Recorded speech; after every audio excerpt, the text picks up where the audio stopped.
अगर तू ये समझ रहा है कि तू मेरी बच्ची को कहीं हाथ लगा देगा और हम खामोश बैठेंगे,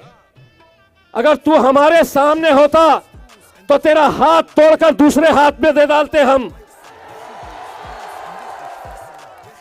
कोई हिजड़े नहीं है, कोई दूसरी जमात के हम नेता नहीं है जहां पर हम अपनी बच्चियों की ऐसी बेइज्जती, ऐसी शर्मनाक बात हम सुनेंगे। जब किसी के पेट से कोई हरामी पैदा होता है तो ये ऐसे मंत्री निकल कर आते हैं जिन्हें लग रहा है कि हमारी हुकूमत है, हम किसी भी मुस्लिम बच्ची का नकाब खींच सकते हैं, कहीं पर भी कुछ भी हाथ डाल सकते हैं। शुक्र मान तू उत्तर प्रदेश के अंदर है, हमारे हत्थे चढ़ा होता